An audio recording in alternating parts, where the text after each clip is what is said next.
Good morning, good evening, hello to you wherever you are. I'm Renee and I work at Adobe and marketing. I am so excited to welcome you to the very first stream of Lightbox Expo here on Adobe Live. Now, what does that all mean? Let me tell you really quickly. So you're on behance.com and this is an awesome community of artists. And what we do here is every weekday, we actually stream artists doing awesome artwork and all of the Adobe products so that you can learn from them. And we're gonna do a little bit of that today, but it's a special stream. This is a Lightbox Expo stream, and it's one of my favorite conferences that's ever happened. Lightbox Expo brings together the best in illustration, video game, entertainment art. So we're talking movies, we're talking video games, we're talking all your faves are gonna be here at Lightbox Expo, connecting and sharing art and sharing tips and tricks. And today I'm so excited to have my very dear Robert Kondo. Rob, say hello to the people. Hello, hi everybody. Hey Renee, thanks for having me on. Yeah, I mean, so excited. You have such a cool career path, and I thought it would make some sense to sort of like talk about that first, because I don't even know, how did you start out like in this world of entertainment art? Where did you go to school? Have you always drawn? Like, let's dig deep into the past. Yeah, I mean, if we want to dig, my mom was a fashion designer. And so there was a lot of drawing at home, you know, phone doodles were pretty elaborate. And I wasn't a great student in high school, but I loved drawing. So my biology test always had drawings in the margins. And sort of graduating from high school, I decided that I wanted to go into art school and applied to several places, and not on the first try, but got into Art Center on the second try and studied illustration. And one of the first people that I met was this guy, Michael Griffin Calley, amazing artist, who had just finished an internship at Pixar. And Pixar hadn't, at that point, they hadn't done Nemo yet. They were working on Nemo. And he was in my first class at Art Center and said, Pixar is this amazing place. And he described it to me. And I'm like, that sounds amazing. That's where I want to go. And so, you know, that kind of became the target while I was in school. Yeah, of course. Yeah, and then through that, it was just through amazing circumstances, mentors, and the right time, right place sort of thing. You know, my first big job was on Ratatouille at Pixar. Wow. Okay, hold up. That must have been incredible, because let's think about that timeline. Like, Pixar is kind of new but hot, and you got to work on Ratatouille. What was that like being on the ground floor at Pixar? That's what it sounds like to me. Yeah, I mean, I think early on it was super intimidating. I remember my first meeting there. Jan Pinkava, who was the director at the time, came in, and the script hadn't been written. He had sort of a treatment and outline, and he kind of just put it on my desk. And he's like, look, just draw whatever you think. And it's like, really? Yeah. Because, you know, when you go to school, everyone sort of says, oh, visual development is like such a coveted position. And suddenly it was like, okay. And I remember the first week, it was like, we have an art review. You know, this is sort of a meeting where the art department comes together with the directors and you sort of share the week's progress. And I remember Carter Goodrich, amazing, phenomenal character designer, had turned in a package. And Dominique Louis had done all these pastels. If you don't know his work is incredible. And yes. So if you imagine, the entire room had Dominique Louis pastels, and the entire room was plastered with Carter's drawings. And then there was one blank board, and kind of kindly, they were like, oh, Robert, that's your board next week. And it was just like, I think I should leave now. I think I should quit. I think I don't know if I belong here. Oh, Rob, and to hear you say that, because your art is gorgeous. And so, I don't know, it just feels like, as another artist to an artist, like, for you to say that, to doubt yourself, like, I don't know, it makes me feel better to hear that from you. Well, I'm glad. I mean, I think, you know, obviously for me, it worked out. You know, it was like, yeah, they were incredible. I mean, the reason why Pixar was such an amazing place to start was because of all the amazing artists and heroes. You know, it's like, I mean, you know Jay Schuster well. Jay Schuster was my first office mate, you know, and he had just come off of the Star Wars Enterprise, and like, you know, he was an incredible office mate because he is such a decisive designer, and I feel like in my entirety, I don't remember how long we shared an office, but Jay, I don't think I ever saw Jay throw away a drawing, which is probably not true, but Jay's drawing, it always just felt like Jay, for those that don't know, Jay designed like the pod racers and much of like, in my opinion, one of the best hard surface designers in entertainment, period. But so kind.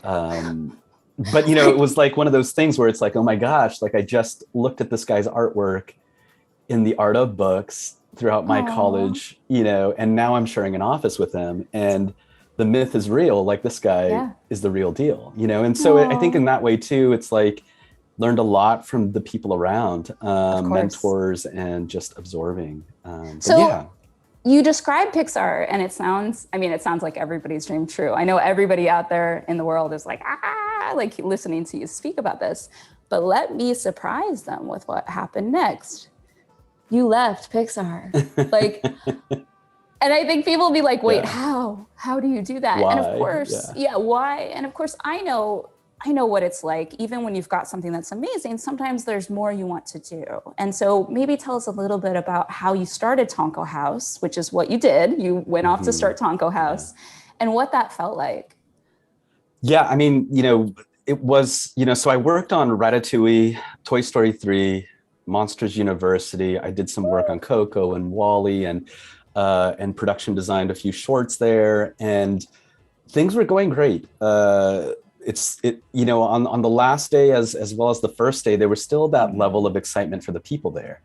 Yeah. But one thing that had changed is myself and one of the other art directors there, Dice Tsutsumi, who we had art directed on Toy Story 3 together and Monsters University together, and we always he became that person that every piece of artwork I worked on, we sort of on some level collaborated, or at least consulted. Right.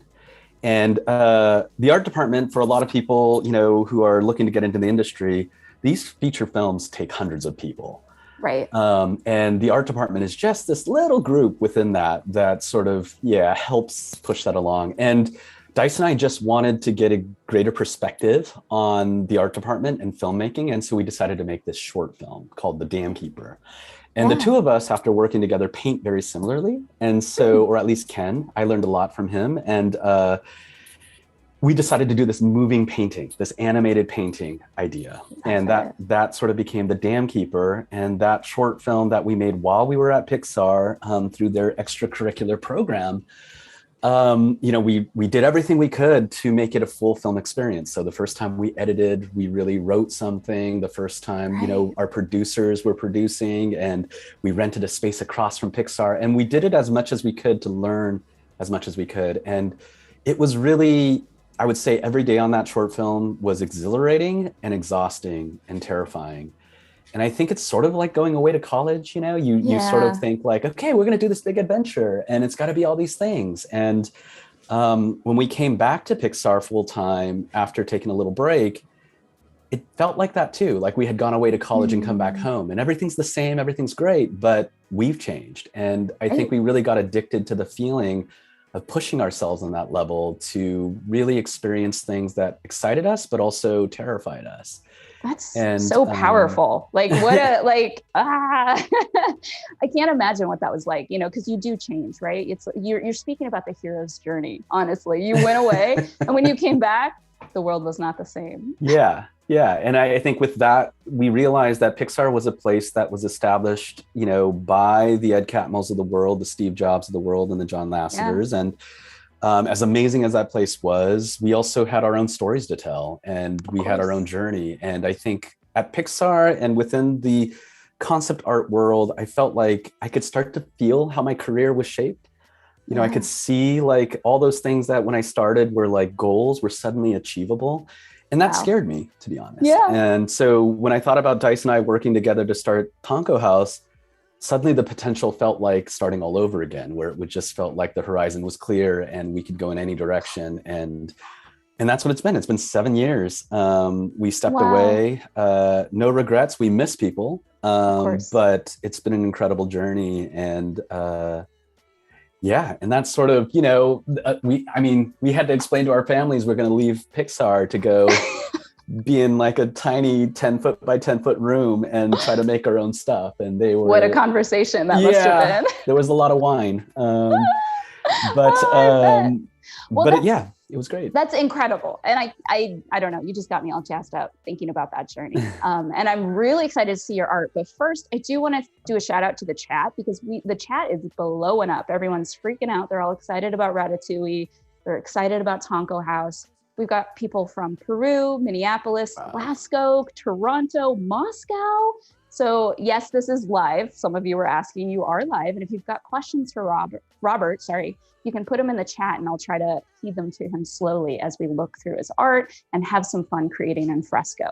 But without further ado, Rob, I would love to see your art after all this exciting chatter. So yeah, let's get started and look at some of your beautiful work. Yeah, I mean, I just put together a bunch of stuff. This is stuff right out of school, you know, so I thought I would share. It's been a really long time since I've shared any of this artwork, but, you know, some of these are just really, I mean, it's funny because I look at them now and I'm like, gosh, these are stories from my childhood. You know, the first time my buddies and I had stole away and looked at a girly magazine, and like, you know, this kind of feeling of growing up and the texture of growing up, these little sort of snippets of growing up. And I love, you know, I've always, you know, we'll do, you know, more in this talk, we'll do a little more of a paint demo. I do love drawing. You know, I see myself as like much more of a draftsman. My sort of role within Pixar was a lot of times focused on the world and environments. And so, you know. And wait, before you go back, let's take a look at that picture again. Talk about what a draftsman is, because I'm not sure that everybody necessarily knows what you mean when you say that term. Yeah, I mean, I think, you know, the way I see the world overall is probably a lot more through line and than shape. So like Dice, who's my creative partner, you know, he's a painter. I think a lot of people know him as a painter, those that know him. And he often starts with like big shapes. He'll block something in. Right. I always usually start with like line work, and I love studying little architectural details. I do, you know, I studied illustration, but I do consider myself much more of a designer, like someone who, rather than sort of creating pictures as the kind of final product, it really is about creating almost instructions or ideas through drawings and paintings.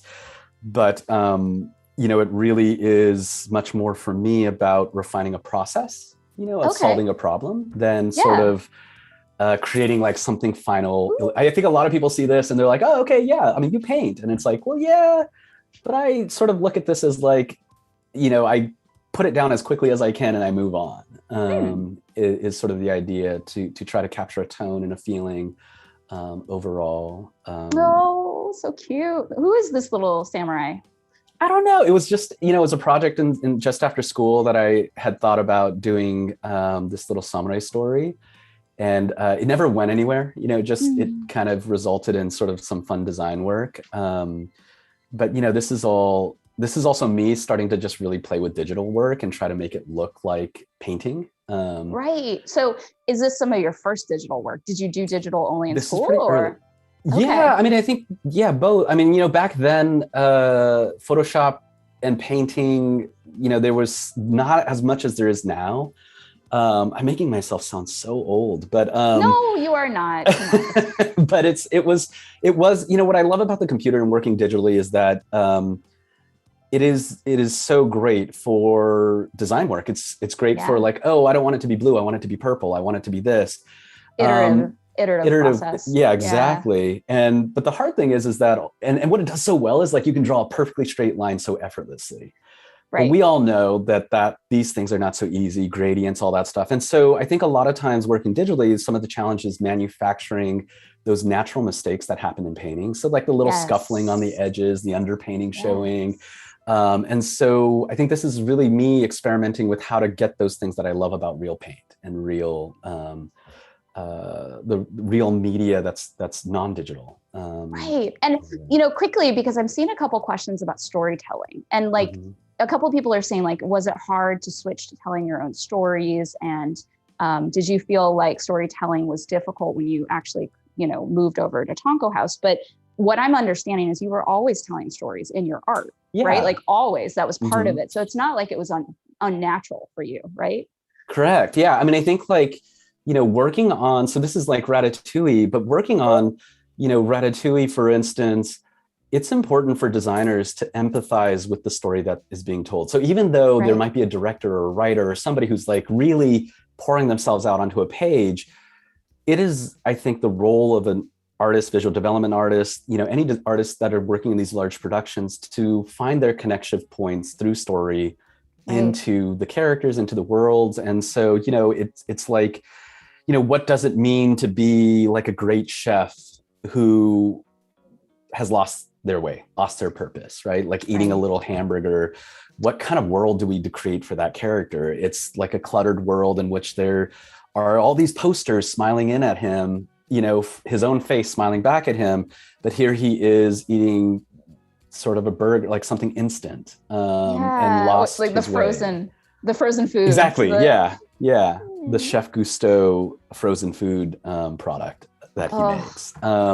So it's that, it's always an element that you're engaging with. I think storytelling is again, drawing and painting is a means to communicate those ideas and sort of what's internally inside of you. But fundamentally, as a designer, I think that's the most important thing you can offer to both innovate the industry and the stories and your own work, is to push along, I think, your own personal experience.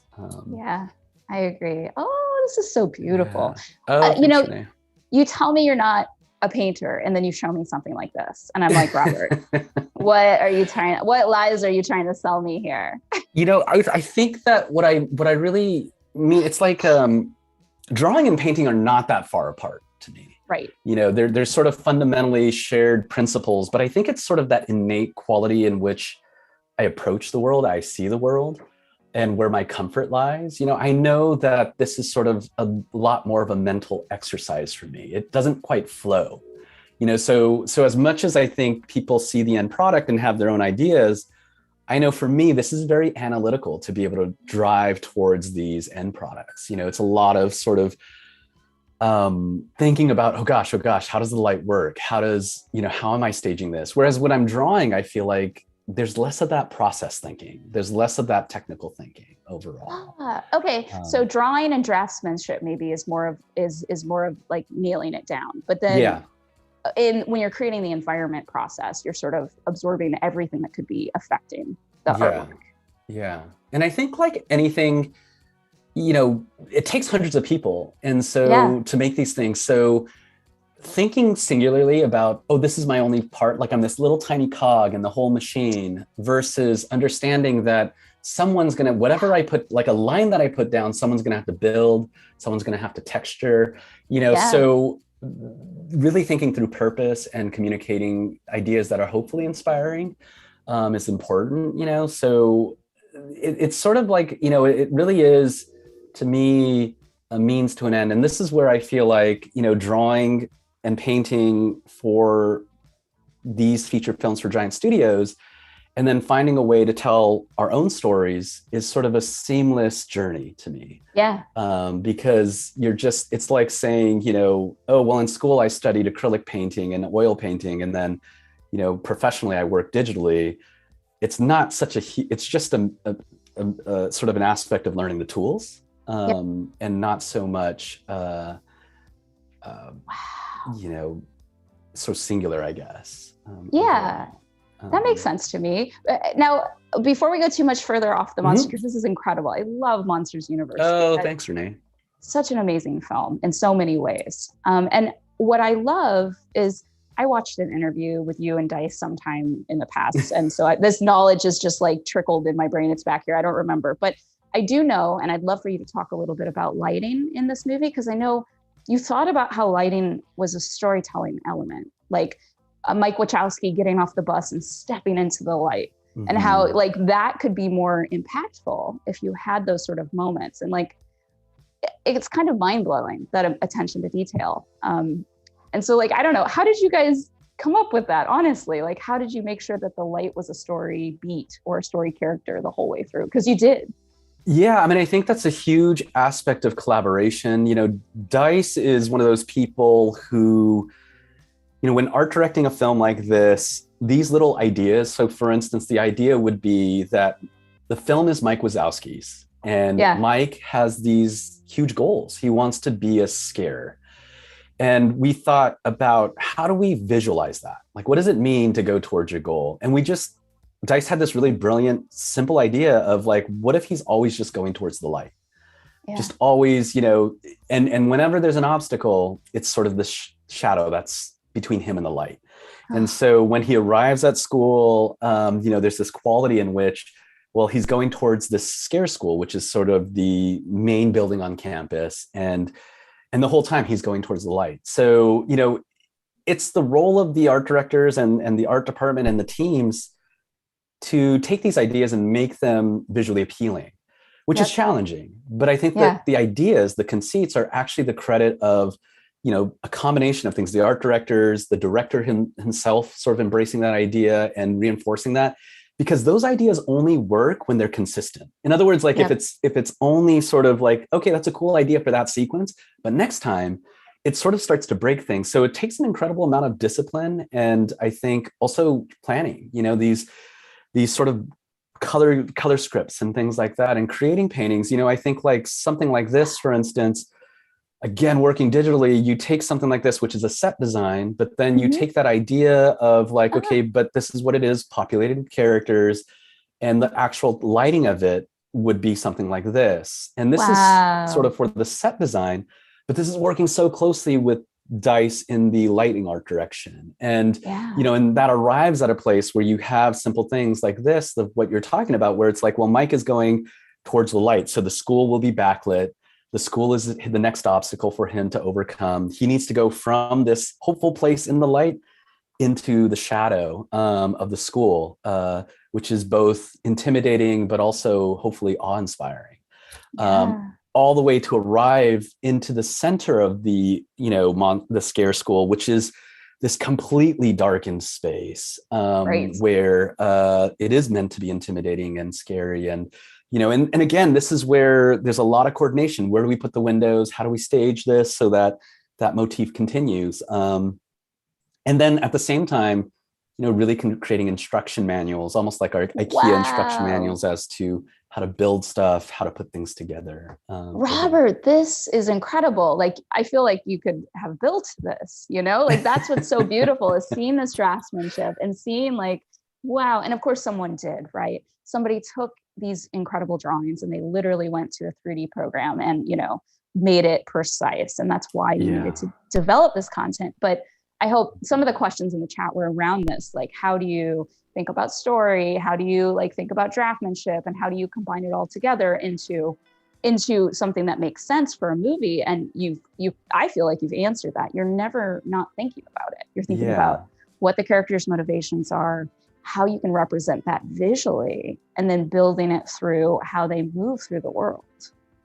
Yeah, absolutely. And I think, I'm not, for instance, I'm not great at multitasking. I'm not great at like thinking about 100 things at once. I'm somebody that really likes to simplify things, just so that in my little brain, I can sort of understand it. And so when we design these things, a simple idea like Mike going towards the light as his goal is something I get, right? Like, it's not like this like really super complex, deep thing, but even to get that simple idea to work is an incredible effort. So I think like both, myself, Dice, our stories, storytelling works the same way, sort of simplifying things, to a point where it's like really gettable so that it can relate, but also communicate. And even when you design stuff, it's like, well, what is the overall silhouette? Like, and then fill it in, it's like, it's sort of those things of like, well, what's the focal point? How are we, we need to be drawn towards the door. This is where we'll be going. And so I just keep try to think that way, because I think story can feel so complex. People get so wrapped up in like, oh, but it has to be this. Does it? I don't know. I feel like a lot of times when we're simpler, we're able to create depth behind it intuitively. I feel Yeah. like. That's a Yeah. wonderful line. When we're simpler, we can create depth intuitively. Wow, you worked on The Good Good Dino. Dinosaur. Yeah, Pete Sohn's Good Dino. Like there was a Amazing. point in time where Good Dino just pulled, at the studio to kind of bring all the artists together. So there was this fun period where, all the designers a lot of the designers at Pixar got pulled into Good Dino. And so I had a short stint on it, and I don't think like a ton of this work. This was before like some pretty big story changes. So, Yeah. and then Coco was one of the last projects I worked on. Wow, so Dice and beautiful. I were brought on just to help really work on the World of the Dead with the art department there, and it was really What's fun. Oh, What's fun about these is just how um, you're telling me that you worked early on a film, and I know that these films take years to make, right? So they can change the look and feel a lot from what they start from to what they end up. But with this and with the Good Dinosaur shots, I feel like it didn't change that much, which is kind of beautiful.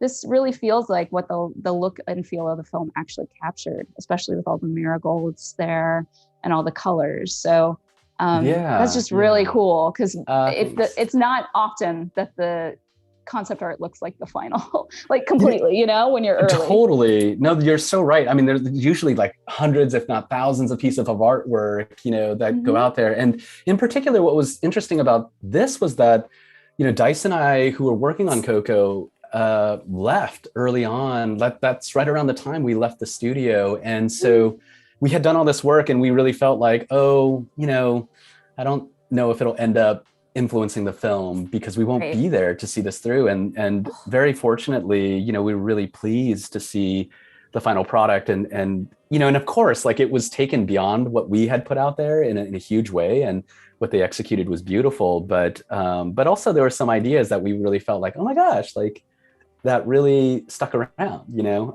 Yeah.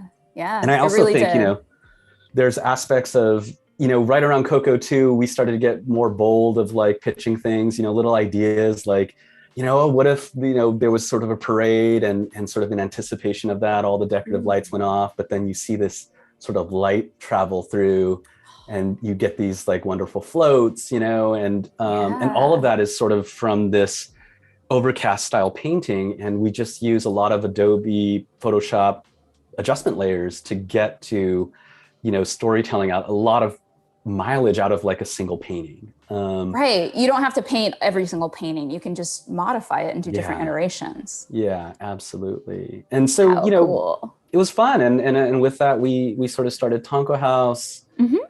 Dam Keeper was our short, which, was our own world to sort of design and applying all the things we had learned at Pixar to this little short film we made. And we were really, the adventure was really exciting. It took us through tons of film festivals and, eventually the Academy Awards, which was its own experience. And then with all that, we built upon that world, did a series of graphic novels with First Second, in which, we had to come up with a pipeline of working with multiple artists to block in, draw, and eventually paint all of that. And since then, a lot of our artwork now is to work on our own properties, our own ideas and stories. This one is a story about a bed and breakfast sort of in purgatory of between life and death. That's this sort of floating boat that's incredible. This bear runs, and stories of, our own stories of our relationship with our parents and our relationships as parents to our kids. Right.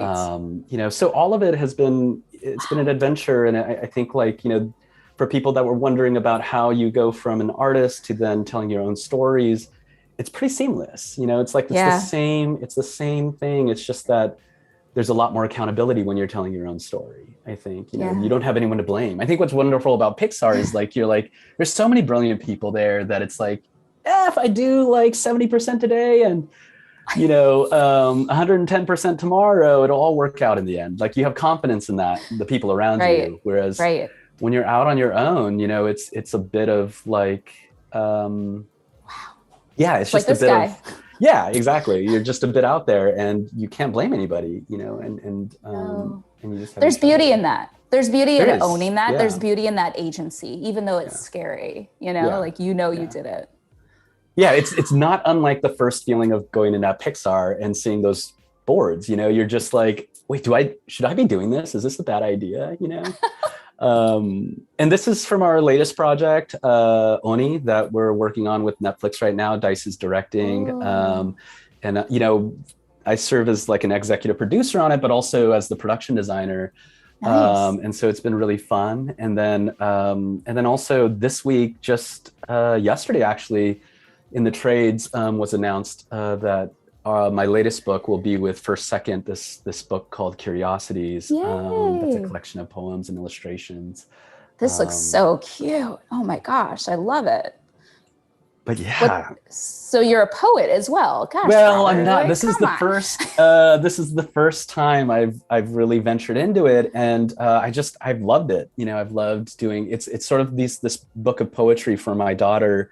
You know, during the pandemic, we were sort of stuck all together, and so we would take these nature hikes, and within these nature hikes, I found myself to engage with her on all these things. We'd talk about stories of these little natural objects, and that sort of evolved into something bigger. And we did this social media campaign where, you know, I started to like almost like a live show. Like every day we would do a poem and an illustration, and they got more elaborate. Some of them narrated, some of them animated. And then, you know, unfortunately, just like a lot of families and people, our family had to pull together because of COVID and because of you know, the older generation having to deal with things. And so I had to pull away from that. But with that, we had a small collection of things. And First Second, you know, our publisher that had published the graphic novels, we sort of shared with Mark Siegel, who's the editor over there, this idea. And we were really fortunate that they were excited about, you know, putting this together as a book. I love it. This will be our next thing. Do you know when it comes out? I'm not sure.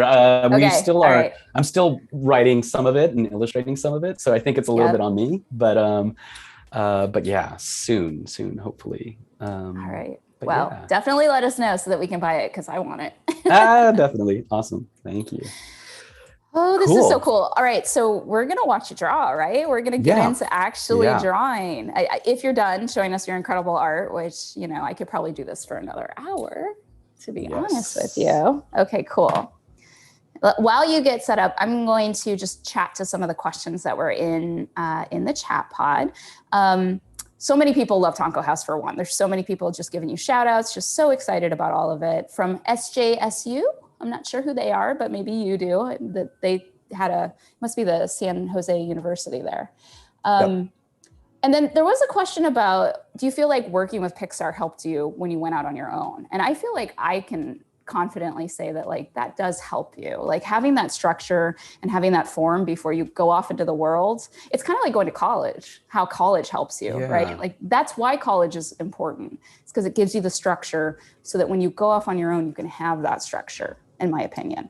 But absolutely. I just know what you felt like, if that was the same. Yeah, no, I think, like, you know, it's really, Pixar is an important step, I think, for Tonko House. And the reason why is because I think, you know, from the outside, that's where, especially as an art department, that's where a lot of my heroes worked. And to kind of work with them, work side by side, and see that, oh my gosh, there's no tricks here. Like, these are some of the hardest working people I know. These are some of the most talented people I know, and they struggle.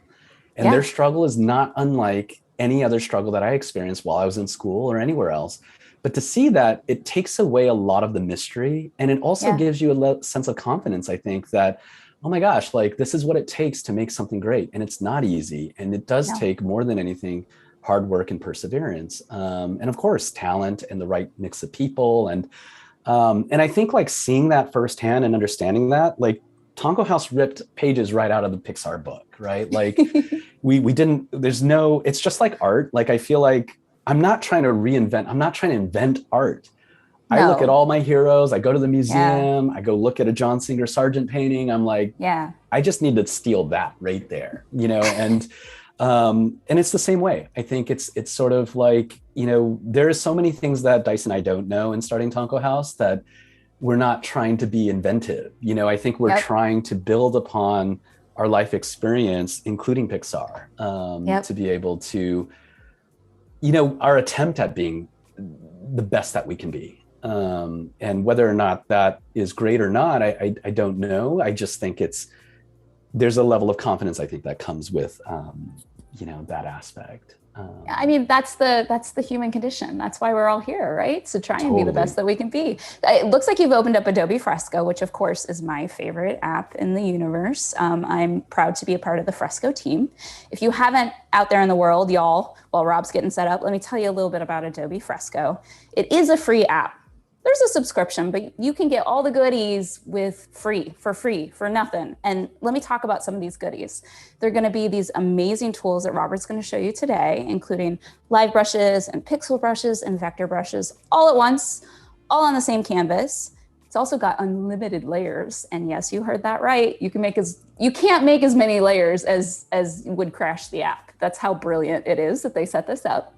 But if you use Photoshop as well and you do subscribe, you can go back and forth between Fresco and Photoshop with something called Cloud Documents. And we're going to try it out today here with Rob. I'm going to put him on the spot and we're going to try to transfer it over to Photoshop to finish it. But Rob, talk to me a little bit about what you're going to draw and what you'd like to show the people, if you're ready. If not, I can keep on babbling. No. I just thought a couple things like Fresco. I want to be honest here. It's not like Fresco is something that I've been working with, since its inception. It's something that actually was introduced fairly recently through you and I talking, and it's something I've tried out. And it's something that for me, what's been challenging about working at home is the inability to kind of get up and move around. I think at the studio, it's a lot easier because I have meetings and but because my meetings, my artwork, my writing, everything is in one spot.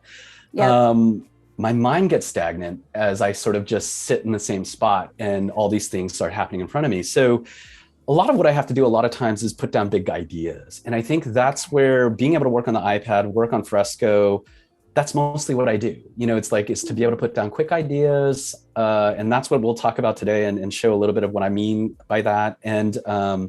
And then when I need to do a finished illustration, I bring it into Photoshop, and that's where I'm most comfortable. I know sort of all the different little tiny things that I can do, but to get big ideas down, sort of like little sketches and stuff, I feel like this is great because I could sit on the couch, I could be, out and about, I could be outside. And that's great for my mind, to be honest. That's awesome. I noticed you put down a wash and I love that. And I don't know that most people do that. So could you tell us a little bit about the why? Yeah, I think white is so intimidating, just like a white canvas is just so intimidating for me. So I do like to be able to put something down to work from. And then, one thing I like about working in Fresco is basically with two hands, you can do so much, right? It's like just because people can't see my setup, on one hand, I've got the Apple Pencil. On the other hand, I've just got my hand free and I'm sort of moving stuff around with my left hand as I sort of move, paint with my right. And that setup works, really, really well for me overall. But yeah. I love the recent colors. That's fun, actually. That's one of my favorite parts about Fresco is that it keeps those recent colors. And go ahead, sorry, I interrupted you.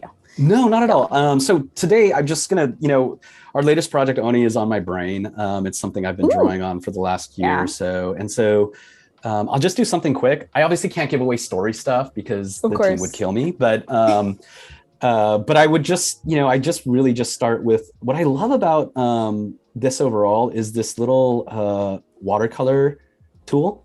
It does this thing where I like to have some sort of base to work from that has texture, that has like all these different things. So what I usually do is I sort of make this like abstract something. So I think people might be, it's just a bunch of stuff, and I just sort of create texture. What I love about the watercolor tool is that it is randomish. So you get that random, like you get something new and fresh out of the box. Yeah. And I think a lot of people are looking at like, ooh, what is that? But basically I take this and I take this with sort of the smudge tool and just push stuff around to break up some of those weird edges. Yep. And all I really am looking at is a little bit of color modulation, like some warm and cool stuff like that. I do think that this is probably like some form of a sky. Yep. So that's the color of a sky, maybe just, and I think here you could really see how it does some fun stuff. But that's all it really is for me, is just Right. a little bit of that. And then once I have something like that, I just, we'll start to block in, one of the things about this film, Oni, our limited series, is that we get to play in Japan. So it's sort of like the forests of Japan and things like that. And so one of the things that I will do is, I really like this brush in here. It's this painting brush. It's this one, Cezanne.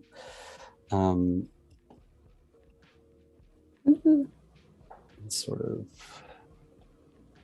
Which brush was that? I missed it. Cezanne.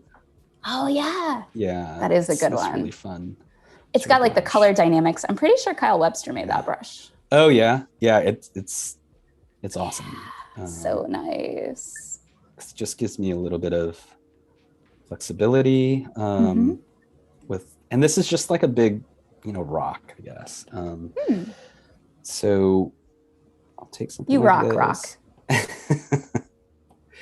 Yeah, and I think there's some basic, lighting color principles. So like I'm thinking of sort of this time of the day when the sun has gone down, but the sky's still sort of illuminated, that sort of magic hour where, I don't know, I just feel like it's just such a magic sort of moment, especially related to, childhood and being home and having that playful sort of time.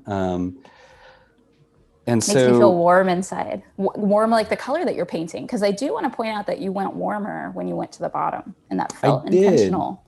Yeah. So in a lighting setup like this, the light source is the sky, and the sky is this sort of cool purplish blue, right? I'm thinking sort of this blue light that's casting down, and it's also casting down what I would say is non-direct light, so filtered light. In other words, there's a spotlight in which, if I had to draw like, that idea, it would be hard shadows and a very directional point of view, right? And I think when I'm painting something like this, the light is getting filtered. So actually, light is actually going, I think it's easier to just draw. So I think like, directional light would be like, oh, okay, like this is all shadow. Right. And I think like this sort of idea of overcast light or filtered light is basically that the light is going in all sorts of directions. And the reason why is because there are clouds and there's a sun. Do you like my drawings? I do. It's beautiful. And it's bouncing. The lights are bouncing. The light's bouncing. It's getting filtered and it's sort of bouncing all over the place. And so because of that, you get what is sort of what I would say are soft shadows, right? So there's this soft quality to the light. And because the light is blue and this sort of soft quality to it, the shadows are sort of temperature-wise warm. And so that sort of helps to, and that's why that's where the intent of the overall warm light is, or warm shadows are coming from. And a quick color theory for those out there listening, if this sounds weird to you, let me roll back and talk a little bit about what we mean by warm and cool colors while Robert paints. So warm, you think hot, right? You think the sun, you think fire, and naturally you think of like hot colors, and that's what we mean. So when we mean reds, we mean yellows, all those sort of warm colors really do evoke that warm feeling. And then on the opposite side, we've got the cool colors. And that's going to be your blues, your purples, your greens. I tried to say all of those colors at once there. That's what you heard me stumble over, is I tried to say every color on the cool spectrum in one word, which doesn't exist. So let's not do that. But by using these colors, just like how Rob was talking about Mike Wachowski in Monsters University walking through the light, you can tell stories just through color, just through light, just through your choices. And that's why it's important to kind of know these things and what you might evoke in your viewer, not just color in cool colors that you like, but to really think about that story that you're trying to tell. And, Robert's talking about this like warm magic hour, childhood feeling. And let me tell you, I'm here for that. That sounds cozy, and I like being cozy. And so this is very beautiful already, just from that cozy feel. And I love the texture that you've got. You're pushing it around with all these different colors. Like it's got, gosh, oh my God, that blue. You're killing me. Yeah, I mean, I think, it's sort of like most distinctly the color of the light that I'm thinking is sort of falling down. And, I think of like this sort of how I'm painting too, as sort of like a sculpting of like pushing colors. Like I put the blue down, it's sort of blocking in. And then I sort of carve back with this, sort of mid-gray that I have and sort of carve back in to get that a little bit. And on top of all this, I will probably just, to be honest, draw. So take some of this, idea and just create some texture, I think, down in these little areas. And mostly I think that'll be to help delineate, like, so for instance, one easy quick trick to make it look like a rock and give it texture is to draw those little shadow areas, like, draw the little shadow areas. So take the shadow color and sort of sculpt these little scratches on it almost, right? And little thing that got a little bold, but it's kind of nice to see that because, you've got so many subtle shades working that all those little bits, like, they call out to you, the little details. Yeah. And I think like, you just have to take this and just sort of draw a shadow side and a little bit of a light side, I feel like, carve back in, and suddenly they feel like little pocks and like marks, And I sort of like, that quality of, okay, that's a rock, right? Like is the idea. Then it reminds me of that rock in Berkeley. You know, the one that's in the middle of Berkeley? Indian rock, that's what's called. come to mind. If you guys don't know, there's this giant rock in the middle of Berkeley that you can actually boulder and climb on. And it's in a park here in Berkeley, California. And this is just sort of giving me those vibes. Yeah, and then cozy vibes. Kind of draw.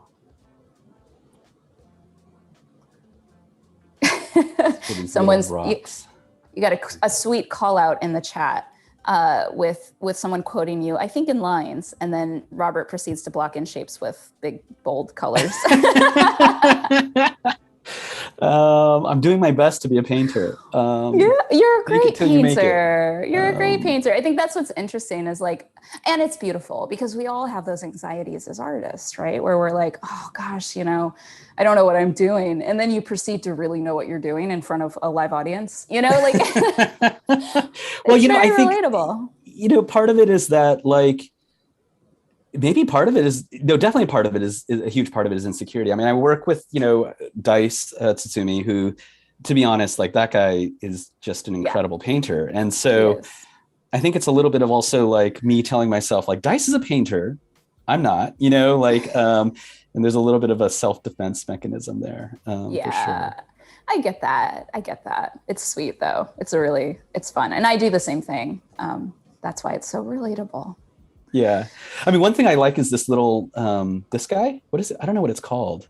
Oh, the touch modifier. The touch modifier. So when I click it, did I do something? I changed it. Yeah, there's two different modes. So the outside ring does a different thing than the inside ring. And there's actually under the gear icon, and you'll see it like pop up the little toast is what they call it at the top, where it's telling you what you're doing. Yeah, under app settings, there's like a touch shortcut, like a whole thing that'll show you all of them. Where is that? Under input, scroll down, touch shortcut settings. Here, erase with brush. Yep, and you can change it too. And what happens is whatever tool you're on, the touch shortcut does different things. So like, I'm sorry, I don't know them all. There's a map somewhere in the app, but it is very complicated. So like if you're in the vector tools, you can use it to just trim off edges of vector points. So you can do overlapping stuff without having to worry about the edges. And if you're in, I think you can set it to smudge. Gosh, it's just got so much. There is a tutorial, y'all. So Don't let me babble at you. If you're in Fresco and you're on the home screen, there's a whole tab that has a ton of Learn tutorials, and there is one for the touch shortcut. So instead of listening to me giving you bad information, please check it out. And again, Fresco is free, and you do get all the sweet stuff with the free account. So don't be too sad about being a free user of Fresco. We did that on purpose because we do want you to draw. We wanted it to be free. We wanted everybody to have access to it.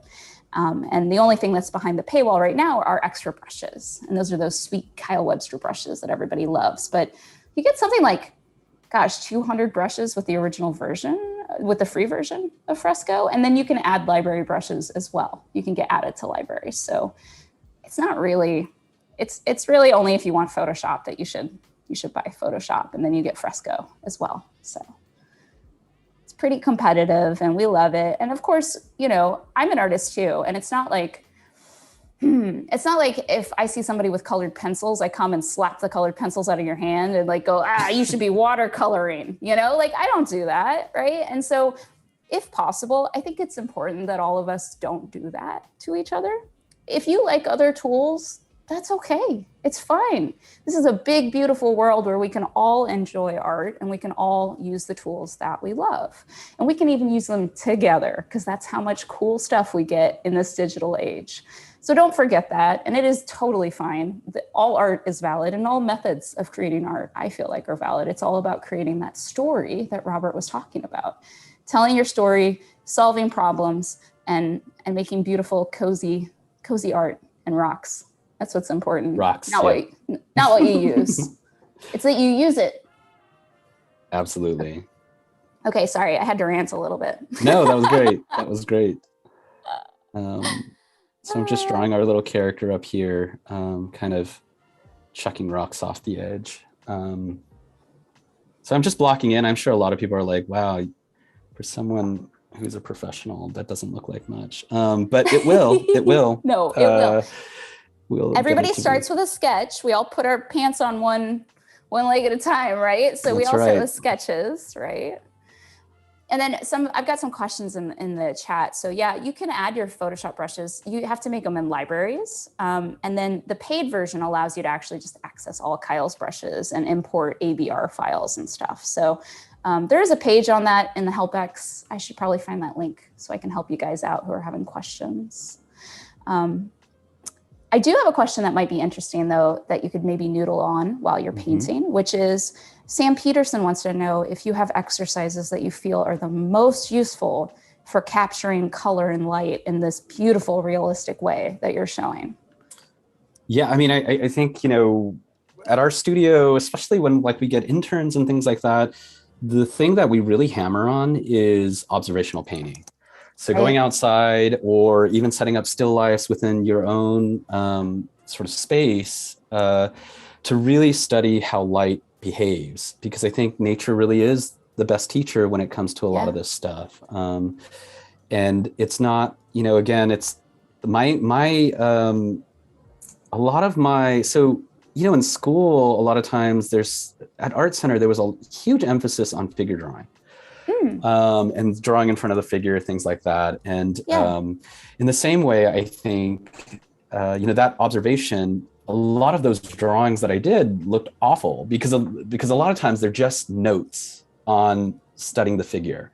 And I think painting outdoors is very similar to me, where it's really, I think of it as notes for myself. I don't think of it as like, this is going to hang in a gallery somewhere. You know, it's much more of like a selfish pursuit of just sitting down and taking notes and trying to figure something out. And I think a lot of people sort of struggle with that because they look at paintings online and they look at some of these artists and they're just like, gosh, that person can paint like crazy. But I guarantee that, you know, at least for me, I don't post the paintings that, you know, I don't feel good about online for everyone to see, but there's a lot of them, you know, there's a lot of those sorts of paintings because those are the ones that matter. The ones that you struggle with are the ones that I feel like really matter, because the frustration and all of that comes from learning something new to me. It's true. It's part of it. It's Yeah. hard to have a culture where we celebrate winning, but we don't celebrate losses, because losses are important. Not only in art, when you do make a painting that you don't like. I always, there used to be an exercise I would try to do where you draw what you didn't want to draw first, if that made sense. If you wanted to draw a really cool looking character, don't just start out drawing them. Draw somebody who looks uncool and then go from there, right? So that's cool. Yeah. learning to use what you don't want to see as the way that you can actually build something beautiful that you do want to see. And I don't know, we just really need to be more okay with failure, I think, as Yeah, people. that's awesome. That's awesome. Yes, I totally agree. We got some questions in here about like, let's see the bad sketches. Well, okay, we're here to celebrate and have fun. Let's not put anybody on the spot. Yeah. Not here, but I mean, that would be kind of interesting. And I love that idea, Thomas. So thank you for suggesting it in the chat, because that could be cool to go through some like ugly with some other artists that maybe, you know, felt like they wanted to share it. Like, let's see the uglies. Yeah. I mean, I don't, you know, I think like so the ugly sketches are usually, you know, again, they're like notes. I don't know that anyone gets a ton out of them other than, you know, okay, yeah, that person's capable of doing a bad, you know, drawing, because they're notes. It's like if you watch, you know, read somebody's notes before they made a book. It's like sort of in your own language sometimes, you know. It's not legible sometimes, and that's why it's not a great. That's true. But it would be fun to go through bad sketches with somebody live like that. Yeah. So that's a cool idea. So I'm going to give you a time check. We're doing great, by the way. We've got a total of an hour left, just about. So cool. Okay. I figure you can noodle around for the next half hour, and then we can use like the last sort of, I don't know, 20 minutes or so in Photoshop, if that sounds good to you. I'll keep you on time. Yeah, that sounds great. Okay. Thank you. Yeah. Of course. I love this. I love the little Oni outfit. So you have a Japanese sounding name, and I apologize if that's rude to assume. Is your family Japanese? Yes, yeah, but I'm fourth generation Japanese. So, awesome. You know, when we worked on this project, and there was just so much that I needed to learn about Japan, about these specific things.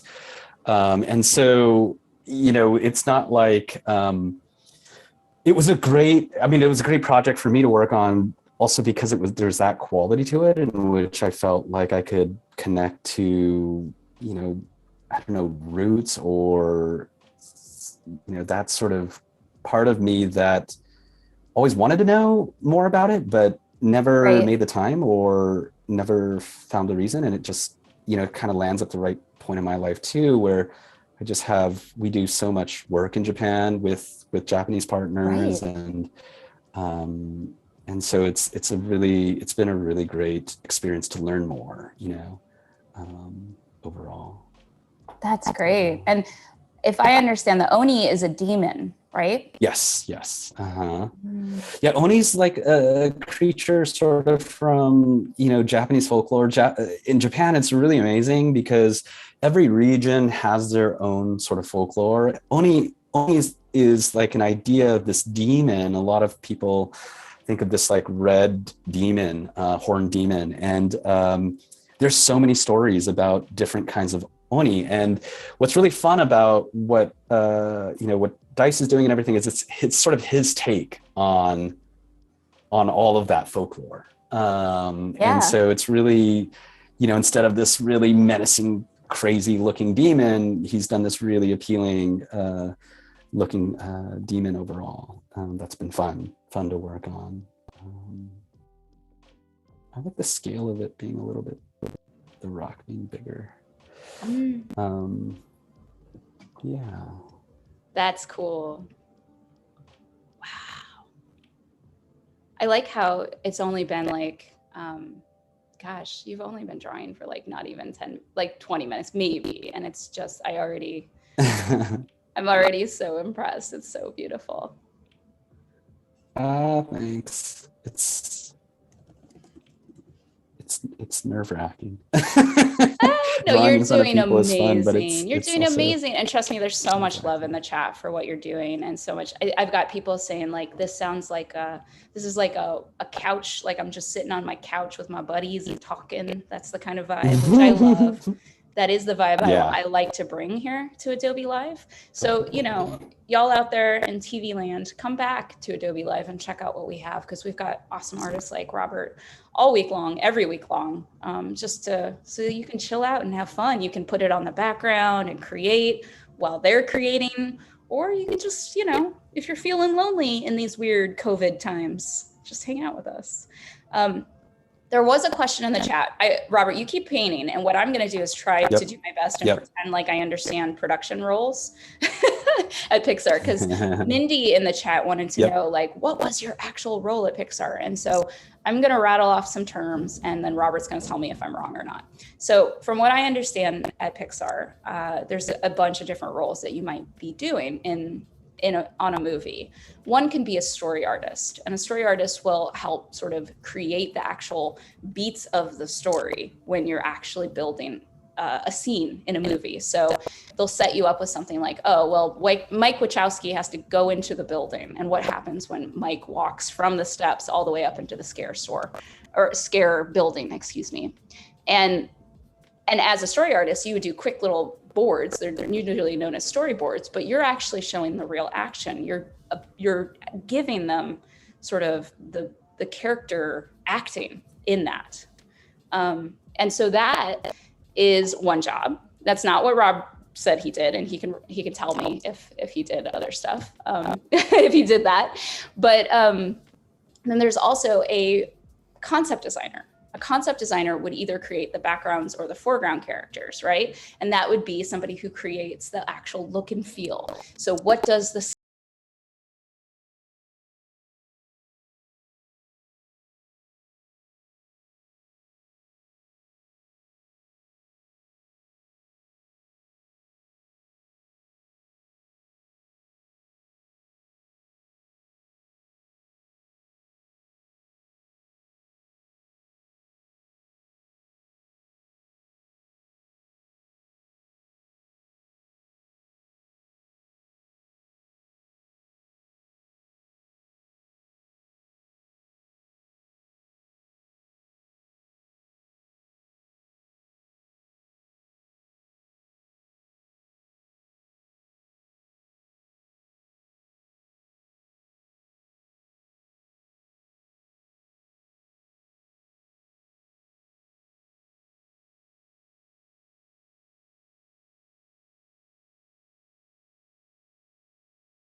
Guys, my Zoom crashed. I'm sorry. It was my fault. I took the whole production down with my bad explanation about what happens at Pixar. How deep would we go? How many wrong job descriptions did I give the people out there? It was great. It was great. It was good? I don't even know how much you guys heard. It was good. It was great. I don't know where they got cut off though, because you gave away the secret to the universe and they might have missed it. You did give away the secret. But no, I think we got shut down. The Big Brother came in. It was too much power trying to tell you guys how things go here at Pixar. Yeah, so I'm gonna let you paint for a second. I'm gonna make sure that all of my devices are not gonna screw up again. So let me go ahead.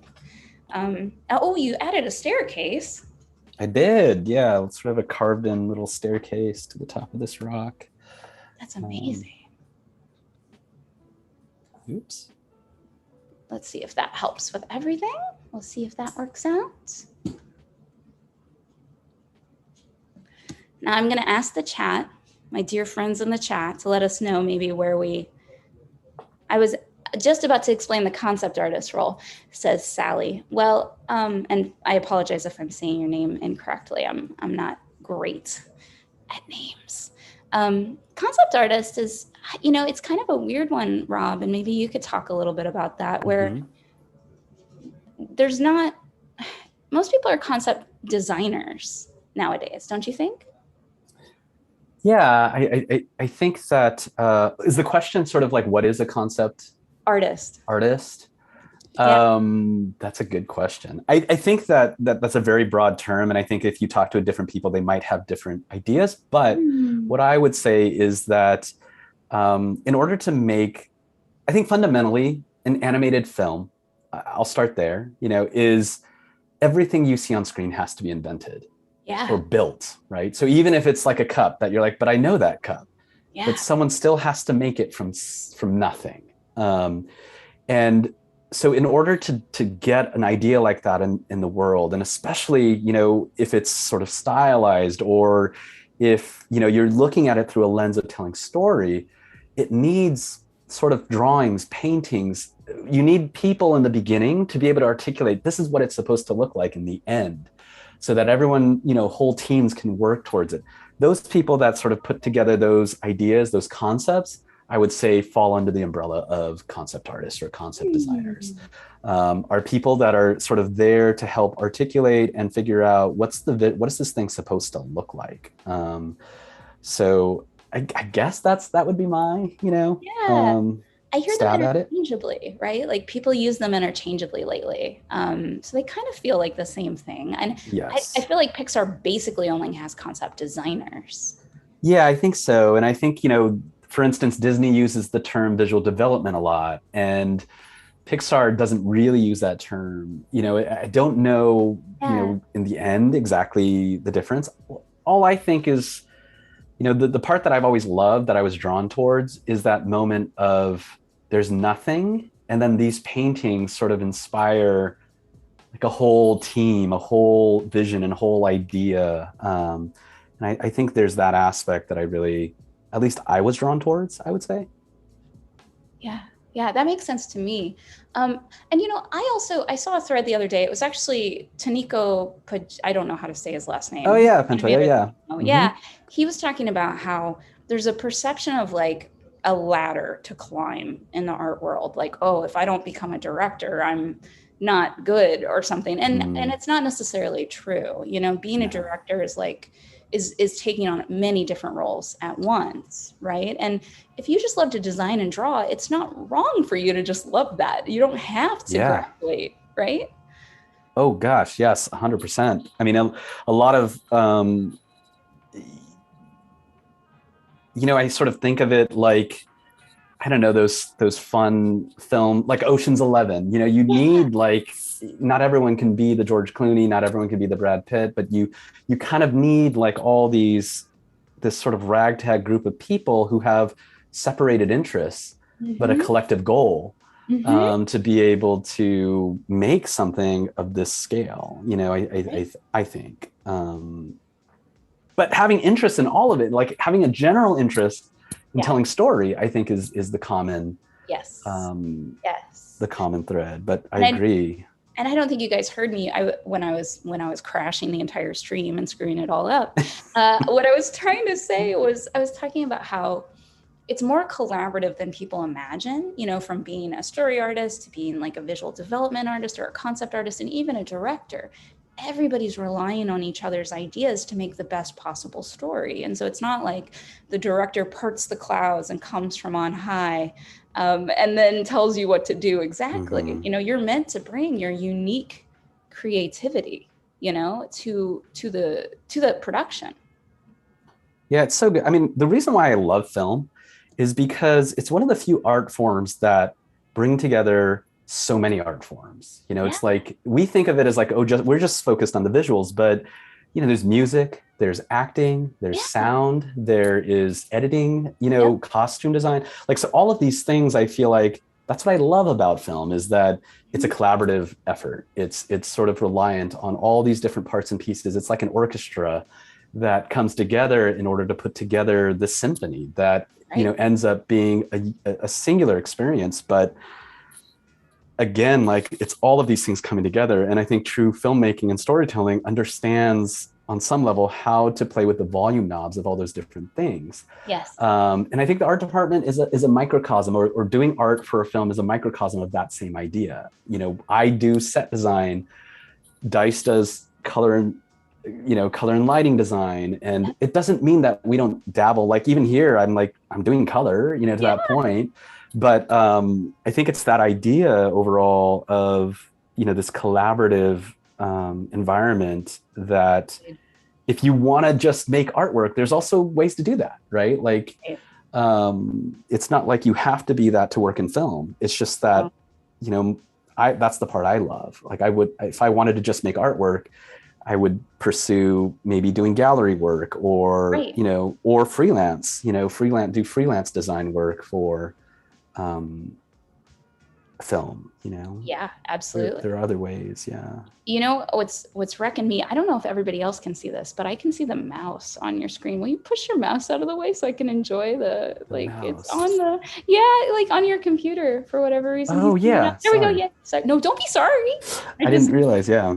I don't know if you guys watch Netflix and you see that and you're like, the mouse is in the middle. So I had a little bit of a tense moment. I apologize, Robert. Thank you for being so kind to me.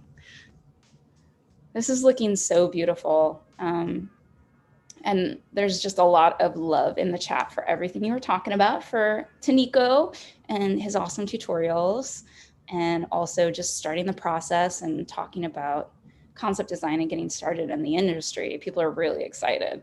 Do you think that, let me see, how do I ask this? Do similar studios take designers separately, or is it like one who does all the things? I think this question is about how the division of work is separated between artists. So maybe if you don't mind chatting to us a little bit about how that works, like, does one person get a character? Does one person do all the backgrounds? Like, how do you feel like is the best way to structure artists working together? Yeah, I mean, I think it's like any team. You divide it, I think, you divide responsibility and accountability by sort of what's needed, and then also what the skill set is of your team. So, you know, if you know, at Pixar, for instance, it divides along several lines that sort of reach into technical departments. So you have a character designer, you know, you have a set designer, you have a lighting designer, and a lot of those things. And you have sometimes too, even just like what they call a shading art director, who focuses primarily on the local color of objects, so the materials and things like that. But all of this stuff is just, you can do it many ways, and many studios do it differently. So I think it really depends, just like any basketball team you might put together, sort of how everyone divides up the work. The goals are the same, but how everyone divides up the work is dependent on sort of the skill sets of the people. There are some designers out there that can do all of it, and you want them to. And so the team is built sort of on that idea, the structure of the team and how people work.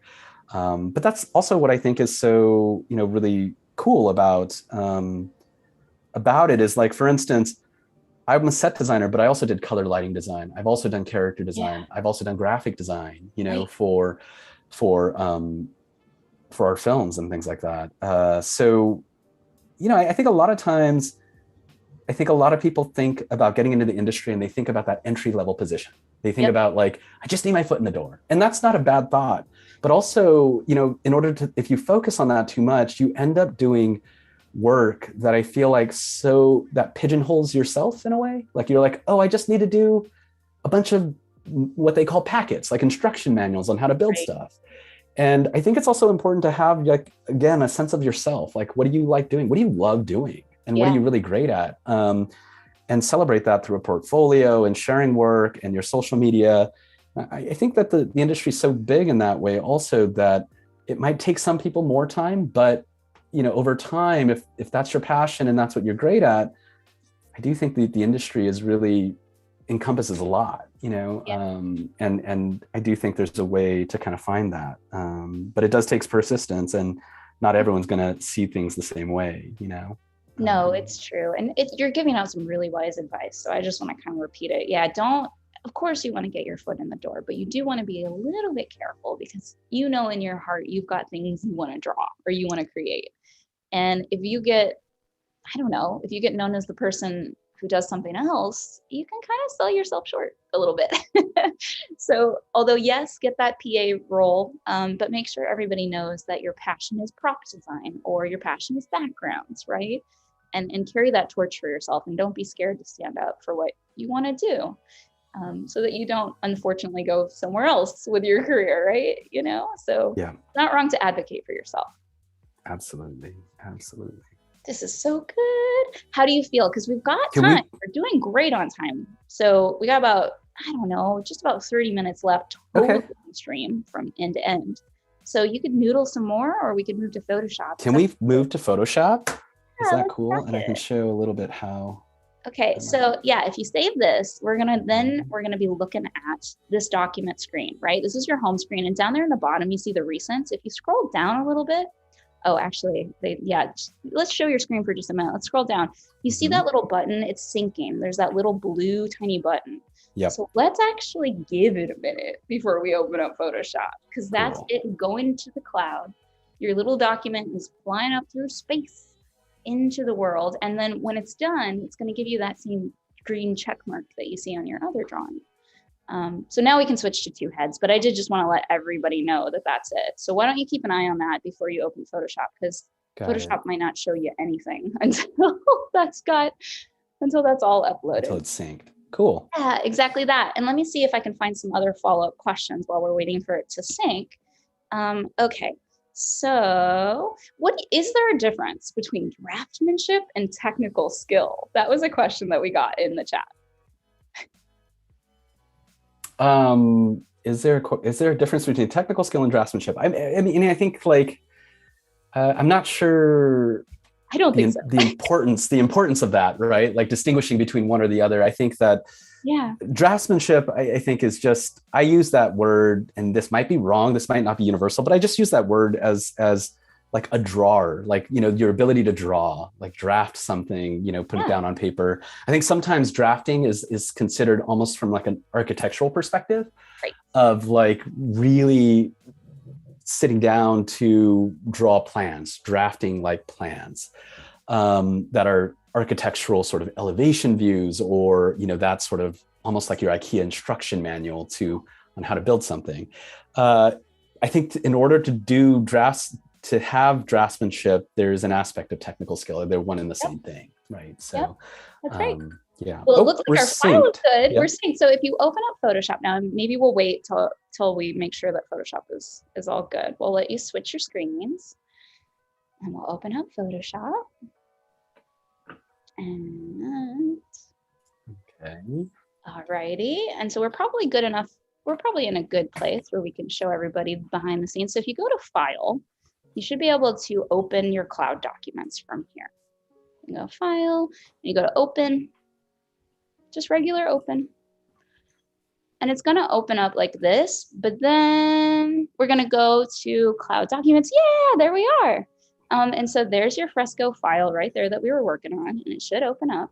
Now, sometimes this also takes a little bit to download. And again, it's because it's going into space, right? And so it's gonna depend on your internets. But what's cool is that you can go back and forth between Fresco and Photoshop all you want. And I had a question, like, do you have to? No. If you go to my Instagram as an example, all that stuff you see on it is completely done in Fresco, not in Photoshop. So you don't, I mean, Fresco is a fully featured tool for making artwork. It's just up to you. And Robert wants to work in Photoshop, so let's show you both. Yay, there we go. And you can see all your layers are just like you left them. Yep. Yeah, it's pretty awesome. So the only reason why I love Photoshop is more my comfort and familiarity, and also just, you know, I think the iPad is great because it forces me to work. I don't know if you noticed, but I always shrink down the document and work almost like a thumbnail level. And so, you know, for me, Photoshop, my Cintiq, I'm working on a Cintiq, and it's just a bigger surface to draw on. It's, you know, it's just, there's a little more comfort for me here. And usually some of the things that I'm doing are pretty simple. Digital painting a lot of times has this quality where you look at it and you're like, oh, that's a digital painting. And some of it is because of, you know, while the brushes are amazing and they do all the right things on a fundamental level, there's just sort of an execution sometimes that I'm like, for my taste, you know, sometimes I'm just a little bit wanting a little more of that tactile quality. Right. And so this is just a real scan of a real watercolor painting. Wow. And I'll show you what it actually, what's going on here? What it actually looks like is, rasterize this. Is this sort of like, really, it's just a sheet of watercolor paper that I had painted and scanned. Yeah. And I'll take something like this and just put it on sort of overlay. You can see it's like overly bright. It's doing weird things. But immediately it makes it look like you watercolored this. Yeah. I mean, that's what I love. That's what I sort of love about it. You know, it's on overlay. So what that means is basically at sort of a 50% gray, it is anything that's brighter or darker than 50% gray will show up. So if it's perfectly 50% gray, it's transparent in my texture layer. So one thing is the blue is not totally helpful for me. So I might neutralize that a bit by going and desaturating that level overall. And I just want to maintain the values that I did have going on. Right. So I'll darken it. I'll point out that you're using a clipping mask so that it only affects the watercolor layer, right? Yes, right. So it's not universally. So you know, if you do it universally, it'll look like that, right? So, but you can see that's exactly what it's doing. It's desaturating, it's darkening a little bit, but it's just affecting that layer. And right away you can see that, like, from where it was before to where it is now, there's just a quality of texture, integration, noise that across it sort of pulls things together for me. The other thing that I like to do is some big, you know, temperature color wipes. So like right now, I do like the overall simplicity of the image, like this simple rock with the sky. But when I look at it and there's color modulation, right? In other words, like there's a little bit of like warm, cool color relationships in the sky that I like. There's a subtlety there. But when I step back, it's just really just purple and this kind of gray rock. So what I end up doing is I usually will pull in something like a warmer, maybe color. Oops, that's kind of pretty, but not the intent. So I might pull something like this in, and you can see again, like digitally, you're like, it just looks digital all of a sudden. So again, like I'm just trying to affect some of the things that are underneath there. And I'll slide some of the opacity down. You can do a lot with blending modes and sort of gradients and just, bringing in lighting. Yes. Yeah, absolutely. And so like right away you can see there's this like, you talked about in the beginning, the idea that I explained, one of the words you used was like, oh, it feels warm. I think you said something like that, right? Yeah, I did. And I think that feeling, that descriptor, again, is like a simple idea, but I agree with that, right? Like it's sort of this warm moment. It's that moment that I want to feel warm. It's interesting to me when you look at this and you're like, it just feels like a little bit 1 hour too late, like 15 minutes too late, and like it's time to go home. Yeah. And I feel like I still want the presence of that warm light, that sun. And so, the direction of this is sort of that it would be towards the horizon and the light is shining off screen. And I think with that, we get a little bit more of that warmth overall. It does brighten overall a little bit. And so, again, a lot of this is just playing with these layers. I think people might be like, but is that really painting? And I'm like, to me it is because I care most about, that getting to a place where it matches what I see in my head. To me, it's image craft. To me, it's crafting an image. Like there's this term that maybe people, I don't know if they know it, but I use it. It's straight out of the renderer, right? Like when something looks straight out of the renderer, it's not a good thing. It usually means it either looks old or like they didn't do any effects on top of it. Mm-hmm. It came straight out of Maya Play Blast, like it's just not a great thing. Yeah. And I feel like this is a really great technique for people to make sure that they're, I don't know, it just feels more like a photograph, or it feels more crafted than something that's just straight painted, by adding layer effects, by thinking about lighting. And I get what you're saying, that it's not really painting, but I think it's an important part of painting, because look at what you just did. You improved it just through like a few little clicks, and you're getting to a really beautiful place with it just by, oh, wow, look at that. So you can see, I mean, it's again, it's like, it's not a lot, and it's not like, again, like working on this in Fresco, the reason why it's so great is, again, because of like, I'm able to be mobile, I'm able to be outdoors, I'm able to look at stuff and be around things that are not my desk, which I know for the purposes of this, it's not, but in real life, in real practical application. And, while I feel like it's not 100% there, it captures sort of the spirit for me of all of that. Again, it's note-taking.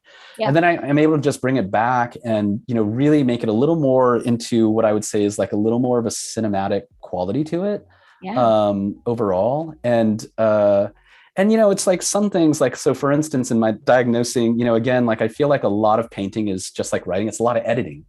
You put things down and then you sort of see things and you're like, oh, I don't quite like that. So for instance, it gets really heavy under the rock for me. Like this big dark shadow gets really heavy. And so rather than, again, going back and painting it, because I like the base of what's there in terms of paint strokes, color modulation, all that stuff, all I'm really going to do is take that rock layer and group an adjustment layer to it. Okay.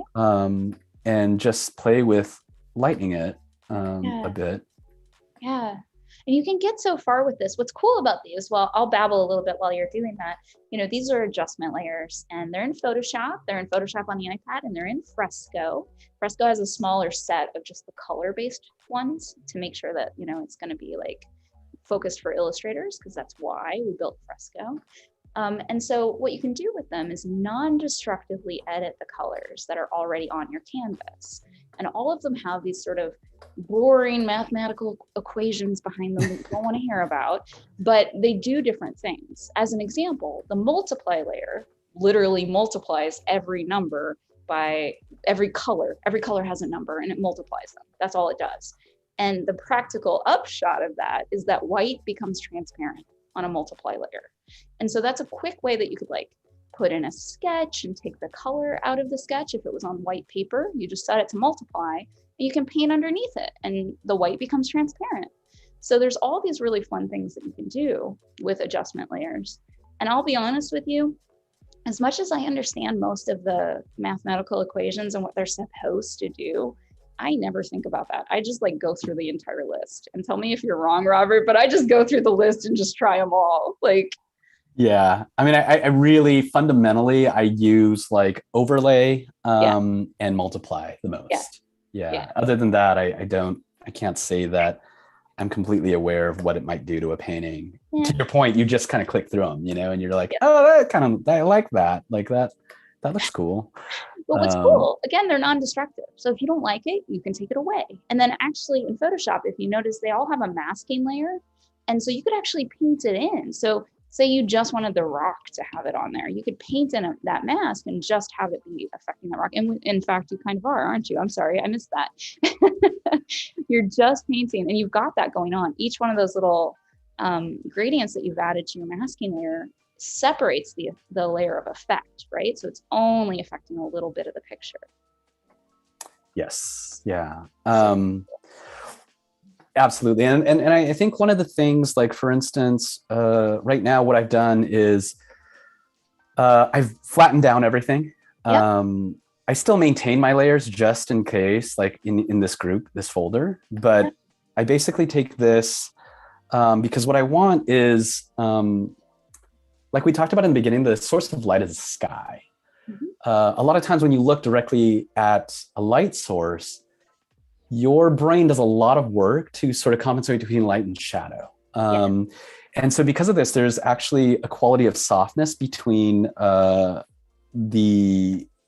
oftentimes what is light and shadow. So for instance, oops, I don't know why is this not working. I'm gonna inverse this. I'm gonna select out just the sky.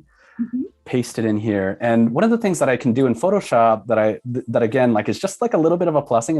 It's not make or break the image, is the ability to run some of these filters. And so like I might run a bit of a filter tool to be able to get a little bit of that light bleed. And it's not doing everything that I want, right?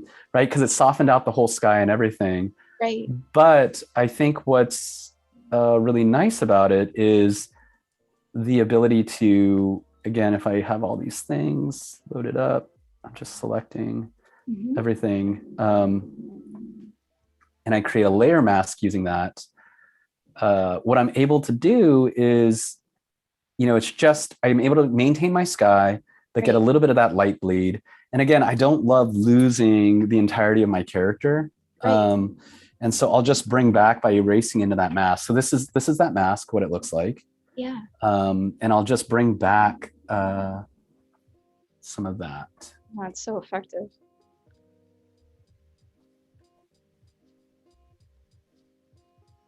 Masks are super powerful. I love them. I don't know. I saw some traditional artwork, so that was kind of incredible to me because I think I'm so addicted to undo and masking that traditional artwork starts to get me nervous. Do you have that sense? Yeah, I mean, embarrassingly, I feel like there's been times when I've been painting with real media and then kind of my hand does that thing as if it's on a keyboard to undo. So I too am sort of a little bit conditioned and intimidated by real media. But, I think there's stuff that real media does that is, again, really hard is in digital media sometimes. But the tools now, especially like, the tools nowadays are incredible, is those happy accidents. Like, oh, I didn't mean for that to happen, but I kind of like that. That's kind of a cool, quality to it. I really do like. It is fun. We all love it when that happens, when it comes for free. Because let me tell you, in the digital world, nearly nothing. Nothing's free. You're so right.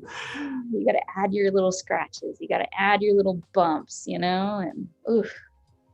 Yes. So true. So I love this. We're rounding up with about 20 minutes left, so you please enjoy yourself. Great. Of course. Let me go ahead and check out what's going on in the chat over here. Everyone's just really excited that we all love Control Z. That's our savior. And lots of love for the fact that we just roll through the adjustment layers and don't know what we're doing, because it seems like that's a common feeling. We got Steve out here suggesting that you flip the canvas, which is interesting because, I flip the canvas constantly and I've not seen you do it once. Yeah, I'm just I don't even know how to do it. How would you do it? Is it you just transform the whole thing? There's a Image. button in Fresco that I would use. And so I don't know how you do it here. There's a way to, yeah, flip canvas. And then you just, you get fresh eyes on it. Yeah, you check your composition. Oh, what happened? Oh, there you go. It just took a minute. Yeah. It's funny. It looks backwards to me now.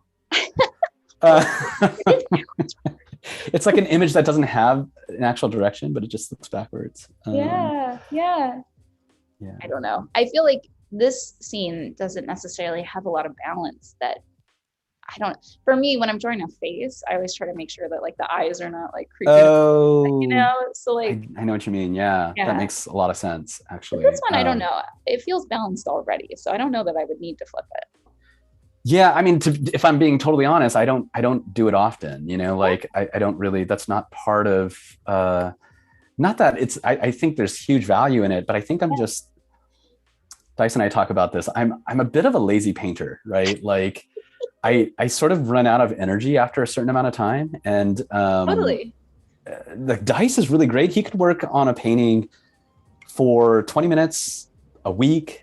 And he always manages to find a level of interest and excitement about it. Really? I feel like I love sketching.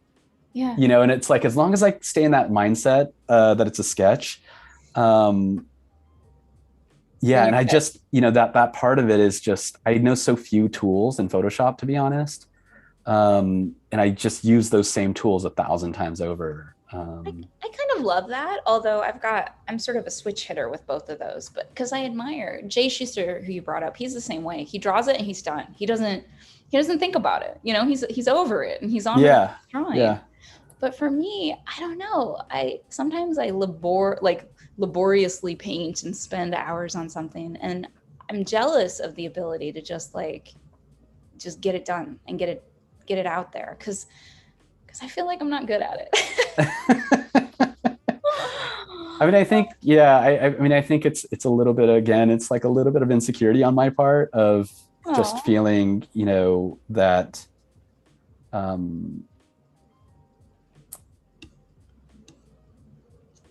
that disposability of a sketch. Yeah. Do you know what I mean? I'm not trying to perfect it. I'm just trying to get an idea down and move on. I believe in quantity. I believe in do a lot of it and you'll get better at it. So for me, I try not to labor over something, and I try to just measure if this were a real thing that I had to do for production, I'd be like, well, what's the value? Do I keep making this better? Is it going to get that much better? Because there's a certain point where I feel like it'll take you just as long to go 10% more than it took you to get to that 80, 90% mark. At that point, I'm like, well, I could do a whole other painting, or I could just, try to perfect this. And for me, because again, it's about ideas, concept, story, I got to go do that other painting. That's worth so much more to the team, to myself, and so in that way too, I feel, I tell myself that. I don't know if that's I just tell myself that. Yeah. It's good. I see what you're saying, because it's true. It's kind of what makes some of those production paintings so beautiful, is that they are unfinished. You see these pictures that are, because you're trying to get a movie made, so you don't have time to create some beautiful rendered 40,000 hour painting. You got to just get it enough to tell the story, enough to tell the next person down the line what to do, and then you're good, right? And so if you can make 3 of those paintings, you're way more valuable than just one perfectly polished, gorgeous piece of art. I hear you. And I think it brings so much life, to it, because those pieces of art still do look unfinished. And that's beautiful, I think. I mean, they don't look unfinished to somebody who maybe doesn't do art all the time, but you'll see it in the details or the jaggy edges. Yep. Or whatever. And that, it makes it feel alive to me. And I like that. Yeah. I mean, I feel like, especially when you're making concept art for something that doesn't exist, it's not like there might be a rock, to your point, there might be a rock somewhere that looks just like this, and a little girl that looks like this, and birds flying in the sky and all that sort of thing. But I think of it as if I were on location and I were going to do a painting of this scene, it's a moving scene. You're only able to capture it so quickly. And there's something to that too, that quality in which it feels real through execution in the way that you paint it in the same way you might paint it if you were sort of observing it. And again, like whatever I put down on canvas is going to be open season for everyone to comment on as well. Yeah. So if I spend a lot of time on the character and it's off, I'm going to get notes on the character. It's like, well, the eye's not quite in the right place. Her arm seems kind of short. Like, but this, no one's going to come in and be like, wait a second, is that character on model? They're just going to be like, yeah, that little blot there is the girl. For me, I'm like, great, because I just want you to comment on whether or not this is capturing the tone of the scene. Is it capturing that moment? Yeah. And if so, great, let's move on, you know? And so I try to also, even though it seems like a little bit sloppy, I also try to make the artwork appropriate for what it is I'm trying to talk about, so that I'm encouraging everybody to talk about the things that I'm trying to exhibit or communicate and talk about. And so that's why doing the really detailed drawings versus little studies like this are sort of an important part of being a concept artist or, you know, working in film is, you know, you kind of pull out the different parts and pieces for different problems that you're trying to solve.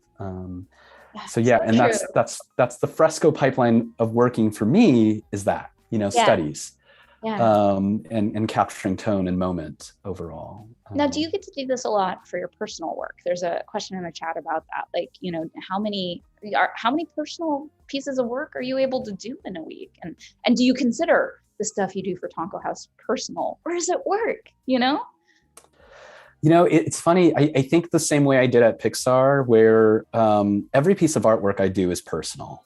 And it's not like, you know, when I put myself into someone else's world that they've created, it's my responsibility to be an audience member first and foremost. In other words, like enjoy it on that level, someone else's work, someone else's story, but then you've got to dive in, like you've got to invest, you've got to risk something as an artist.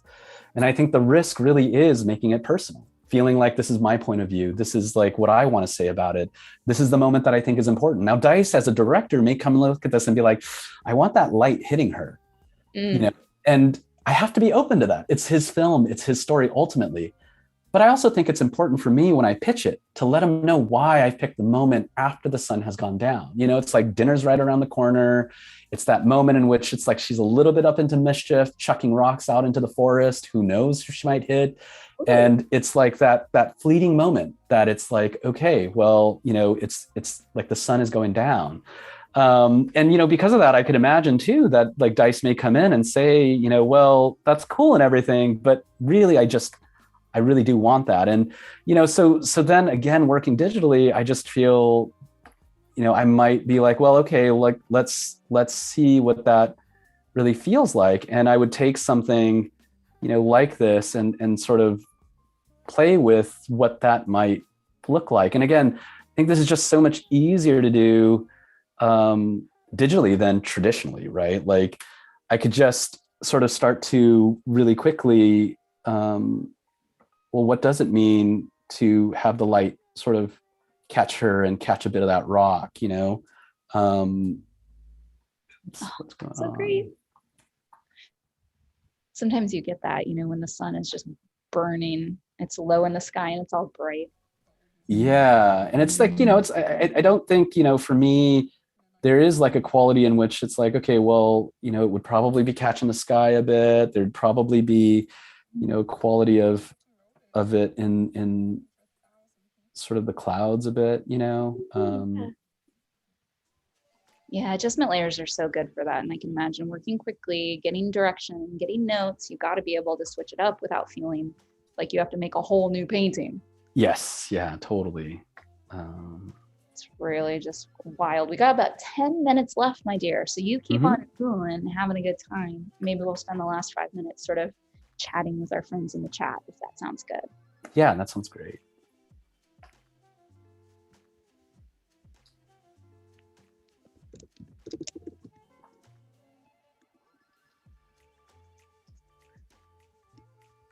See what's going on out there. It's so cool that we had such an international like group of people. We had people from Indonesia, we had Europe. Awesome. It is awesome. It's so cool. Awesome. You're bringing in the whole world here. somebody's asking if you can bring a PSD into Fresco, and yeah, you can. So just like what you saw us do with Photoshop, you can either go back and forth with cloud documents, or you can just open a PSD in Fresco. Like if you have it on your iPad or even on a Windows machine, because Fresco is actually on Windows as well. So kind of fun. Let's see what else we got here from our wonderful audience who have been so great. We got a question about being a jack of all trades or specialize in one type of design, such as character or scenes. And gosh, I don't know, for me, William's asking this question, and I feel like it's really what you want to do. Like, instead of asking what's best for the universe, like, what do you want to specialize in? And if that's going to be characters, then you should go hard on characters, right? But even character designers should be drawing backgrounds, right? Just so you can try it, just so you can get that sort of experience out there. At least I feel so. Like, I feel that way. What do you think, Rob? Yeah, I agree. It's sort of like what you're interested in. And, I think fundamentally I like to think of myself as a filmmaker first and foremost. And then you're part of a team.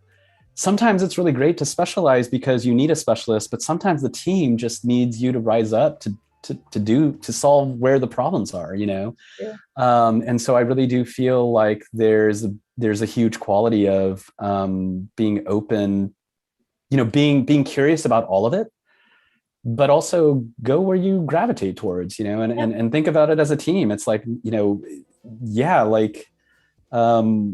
having an interest in character design, if you're a set designer, is important. I don't think of them as separated things in that regard, Yeah, I agree. Yeah. I think it's a great question, though. We got a request to zoom in so we can see the whole artwork. I mean, I know you're all the way out there. Oh, it's so great. Wow. I love what you've done with all the adjustment layers too. And you brought it so far with those, like, really fun. Yeah, it's been, wow. We've got this hint of this forest in the distance, which is really cool. Yeah, I think there's a little bit of, I think like if there was more time, I think what I would be doing is a little bit more careful painting of, that sort of light that we're talking about, this sort of warm light that's hitting stuff. Yeah. But, for the most part, I think fundamentally the idea is there, it's like, right. Right. Oh, wow. We've even got people from Pakistan and Mexico. Sorry, they're all shouting out their locations for us. That's when awesome. I mentioned that, which is amazing. Awesome. Just crazy. I do love that this is like, this is a worldwide audience. And so we're teaching everybody in this world to draw through Lightbox Expo, which I love. Yeah, I do too. Ooh, it's so good. I'm so personally jealous how you work small, because I get nervous and I get into the details. I'm probably practice. Yeah, I mean, again, I think there's a little bit of, I get nervous working big, Yeah. I think just like answering the questions of like, what is that thing? What is that blobby thing? Whereas like, if I'm here, I'm like, oh yeah, I know what that is, it's like, but yeah, I think it's also, again, that idea to keep whoever my audience is, like a director or whoever, also focused on the bigger idea.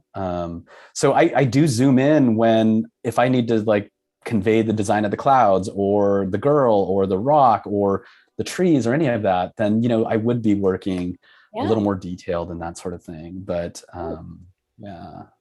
Oh, it's so great though.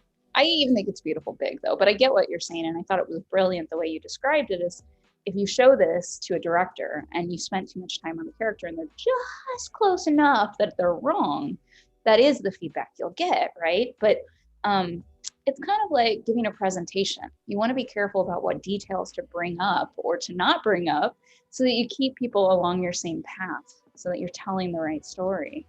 And you're just telling stories visually and trying to make sure people don't get lost in the wrong details. Yeah, totally. So cool. So I'm just coloring these layers so I know Which one's which? Yeah, how to get back. I love that. You know, I don't color my layers often, but it is a handy dandy little thing in Photoshop that you can right click and add a quick color so that if you just scan it visually, you can tell which one is which. You know, you got to come up with your own ideas of the color scheme, but it's fun. Really cool. Yeah. Yeah. So, you know, I think this is sort of what I would say would be my pitch, right? This sort of idea. Okay. I think like, you know, the director may make a note about how the light hits, that this would be that start. You know, I'd probably work on this a little bit more. Yeah. And then, you know, coming out of Fresco into Photoshop, you know, this is sort of that sketch, right? So you can see that evolution of just really, I think fundamentally still for me, this is like fundamentally, you know, all the bones are there. Right. This is sort of a texturing of it all and some lighting effects, and then really the big adjustment stuff of taking direction and doing quick things with it. You know, sort of where adjustment layers are incredible. But yeah, it's so beautiful. We only got 5 minutes left. What do you want to do? Do you want to just like hang out until for a second? You've been drawing for like an hour or so. Yeah, totally. Well, I mean, if there are any questions or anything like that, you know, I think pop some questions in the chat. I'll pick a couple. I know there was one about pitching a story, and that could probably take up the whole 5 minutes, but maybe quickly just talk to us about like what that's like. And do you mind making the image a little bit bigger so we can see all that? I know, sorry to make you nervous, but then it'll be prettier. There we go. Wonderful. That's perfect. There we go. So yeah, what happens when you pitch a story? Like if you were pitching this idea? Pitching this idea, I think like, pitching, I think one of the most important things about pitching that I think people skip right over, especially as an artist, is that as a designer, I feel like we feel so compelled to pitch a solution. Yeah. So we come in and we're like, oh, it's got to be this. And it's like, I always think that pitching actually begins with fundamentally being on the same page with everyone in the room. And so it needs to actually start to me with being on the same page as to what question are we answering. So, you know, if I sort of talking about this and I equate it to after school feeling, growing up and being off by that little moment where my parents are off making dinner, my friends have gone home, it's just me alone up into some mischief. I equate this with this sort of time of day. I think about, you know, I think about Los Angeles and the sky in Los Angeles, these sort of pinks that are probably from, you know, particulate in the air, which is probably not great, but beautiful skies. Yeah. And then I think about, you know, and I sort of put that out there, that the problem we're trying to solve is capturing that. Is that feeling right? Like, you know, the visual solutions I'm putting forward are sort of pulling from that pool of ideas. Now, if the director at that point is like, wait, what? No, I'm thinking like early morning, no one's woken up, kid gets up early and is out there up into no good, then I know right away, like, okay, well, what I'm about to share with you may have value in the sense of closing down this option, you know, and then my pitch shifts in the moment so that I can still talk through it. Like, oh, these are the reasons why I'm not defending the idea, but these are the reasons why I went in that direction or I read it this way. And then it invites a conversation. The director is now having a conversation deeper about a moment than probably they have had up until this moment. And then there's value in that he or she may go back to story and say like, you know, in the art department, they had this image, what do you guys think? And, you know, and this is how I feel like the collaboration of like, I'm not a story artist. You know, you talked about storyboarding, you talked about, you know, but it doesn't mean I can't influence story. It doesn't mean that I can't like put things forward to influence writing or all these different things. In many ways, what I'm trying to give the director is, this is what I really love about what you've written. This is what I really love about what you've done. And this is how I connect to it. And this is how I'm hoping that we can connect to an audience is through my take on it. My passion for it comes from this moment.